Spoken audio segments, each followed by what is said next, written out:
जिसकी वजह से मैं कमीशन ले रहा हूं या लेने की लालच पैदा हो रही है, अगर वो काम मेरे ड्यूटी में शामिल है तो मैं उसका कमीशन नहीं ले सकता। वो रिश्वत होती है असल में। मतलब किसी ऐसी जगह में बैठा हूं कि मुझे किसी का एडमिशन लेना है, किसी को नौकरी दिलाना, कुछ भी ऐसा है, और वो तमाम काम मेरे ड्यूटी में शामिल हैं, उसमें मुझे कंपनी उस काम का पैसा दे रही है या कोई इदारा मुझे उस काम का पैसा दे रहा है। अब बहुत सारे लोगों ने ऐसी चीजों को कमीशन के नाम पे राइज कर लिया है। ये कमीशन नहीं होता, ये रिश्वत है असल में। इसको जबरदस्ती कमीशन का नाम दिया जाता है। तो एक बात ये वाज़ेह रहे कि ये जो है, ये उम्माल जिसे कहते हैं, उम्माल की रिश्वत, किसी भी जो है कारिंदे की रिश्वत होती है ये, जिसको बाज दफा ये कहा जाता है कि ये कमीशन की सूरत है। एक चीज तो ये। दूसरी बात इसी से मिलती जुलती सूरत ये बनती है कि अगर एक आदमी को कोई कंपनी किसी डील के लिए भेजती है, एक तो आदमी बैठा हुआ है, काम उसके पास आता है, लेकिन कंपनी का काम कर रहा है, किसी इदारे का काम कर रहा है, उस पर कमीशन नहीं ले सकता, वो रिश्वत है। एक दूसरा रास्ता मिलता जुलता ये होता है कि कंपनी को एक जमीन खरीदनी है, डील के लिए आपको जो है भेजा जा रहा है बतौर नुमाइंदा, तो वो आपके उसी से मिलती जुलती सूरत कि ये आपके काम में दाखिल है। क्योंकि इसमें लोग करते हैं ऐसा कि कंपनी की तरफ से गए, मंदूब बनकर, उनका नुमाइंदा बनकर गए और वहां जाके जिसकी जमीन है उससे डील करते हैं कि मैं आपकी जमीन कंपनी से बेचवा दूंगा, लेकिन आप मुझे इतना कमीशन देंगे। ये कमीशन नहीं है, ये कमीशन नहीं है, क्योंकि ये जो डील करवाना ये आपके काम में दाखिल था, आपके काम में दाखिल था। एक आखिरी सूरत में बयान कर देता हूं बस। कुछ लोग ने पूछा भी कि जैसे आजकल डॉक्टरों का बड़ा मसला है, डॉक्टर कट लेते हैं, कट रिफर करेंगे तो कट आएगा, लैब पर अगर रिफर करेंगे किसी टेस्ट के लिए तो कट आएगा, और इसे बहुत सारी चीजों पर किसी जो है आपको दवाई की दुकान पर भेजेंगे तो उसका कट उनको आएगा। ये कट क्या है, क्या ये जायज सूरत बनती है इसमें?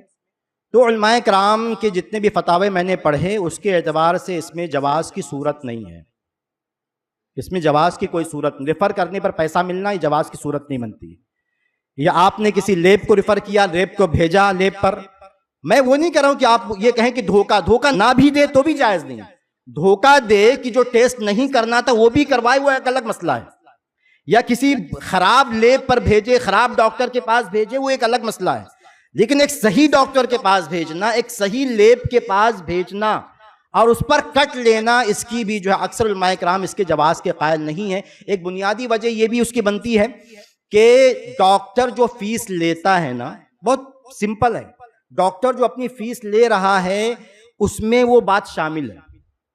मैं आपसे फीस में डॉक्टर हूं, किस बात की फीस ले रहा हूं? अगर मैं आपको बता रहा हूं कि आपको इस टेस्ट की जरूरत है तो ये तो मेरे ड्यूटी में मेरे जो है मैंने जो पैसा ली उसमें शामिल है। मैं अगर आपको ये कहता हूं कि इसका इलाज मैं नहीं कर पाऊंगा, किसी मुझसे भी ज्यादा बड़े किसी स्पेशलिस्ट से आपको इलाज करवाना है, तो ये कहना भी मेरे उस फीस जो मैंने 1500 आपसे लिया है उसमें शामिल है, इसमें अलग कोई बात ही नहीं है। तो जो चीज आपके फीस, जो खिदमतें आपके फीस में शामिल हैं, उसके लिए अलग से कमीशन नहीं लिया जाना चाहिए। दूसरी बात यह है कि इसमें मरीज को बताया नहीं जाता कि जो कमीशन लिया जा रहा है वो आपके पैसे से लिया जा रहा है। और उसमें तीसरी बात यह है कि जो कमीशन लिया जाता है वो उसकी वजह से बहुत ज्यादा जरर जो है वो मरीज को मिलता है, मरीज को पहुंचता है, बहुत ज्यादा फाहिश जरर है इसमें। मैं ज्यादा वक्त नहीं लूंगा, लेकिन मैं आपको बताऊं, एक साहब ने मुझे सिर्फ इशारा कर दूं कि एक साहब ने मुझे, एक डॉक्टर साहब ने मुझे कहा था कि शेख मैं वो थोड़ा सा हार्ट योगा करते हैं, उन्होंने कहा कि मैंने एक जगह रिफर भी नहीं किया, मैंने रिफर नहीं किया, मैंने कहा कि मुझे रिफर मत करना, तुम पेशेंट से मैंने कहा रिफर मत करना। रिफर ना करने के बावजूद किसी तरह उस सामने वाले हॉस्पिटल ने उसका जो है वो एंजियोग्राफी कराया और उसका 30,000 रुपया बगैर रिफर किए हुए मेरे पास पहुंचा दिया।